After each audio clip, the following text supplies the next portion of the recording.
I recently graduated with an associate's in drafting from SRTC, and now I'm enrolled for a bachelor's degree in education for social studies and science in middle school.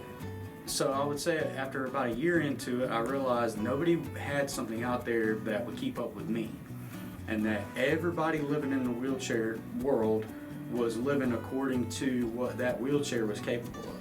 And I, from the get-go, was not okay with that. And it started right after I got paralyzed. I would draw every day, just about in notebooks, of just creating ways I could mechanically make it happen.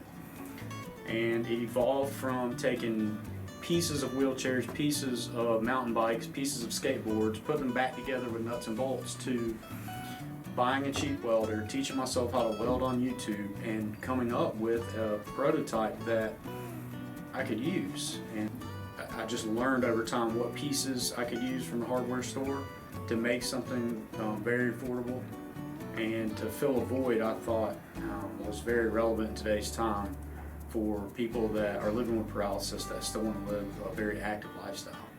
So I basically made a wheelchair that can keep up with me. I had an electrician about 2 years ago say, "Hey, have you ever heard of conduit? You can bend the stuff." And I thought it was another one of these people on my journey that told me something that I was like, light bulb. So I had to really practice a lot on how to weld on this stuff because it's very thin, but it's super strong. I've made them for 360-pound guys, no problem at all. So anyways, I bend the 3/4 inch conduit. I make each wheelchair according to the seat cushion dimensions and their height and their weight. So everybody supplies their own seat cushion. If they're 17 inch wide by 17 long, that's what size I cut the tubes, length and width. Their height, I calibrate their height on how long I make this down tube here. And their weight, these are 180-pound compression an inch, so they're super strong. I only add an extra one if somebody's over 300 pounds, just so it's not too springy. These are $5.99 at the hardware store. They are not expensive. And I found putting a 3-inch wide front tire, a 10-inch by 3-inch tire on the front of these things keeps it up on any terrain, soft sand, loose mud, anything, to where it doesn't bog down, and you don't have to be in a wheelie position when you go over stuff. This one it'll eat it up, and there's so much air in this thing that it really makes it even a smooth ride if you're on gravel and stuff. So it's really in a class of its own. There were people that told me I was an anomaly, that I was the only person like me, so this wasn't a relevant business according to them.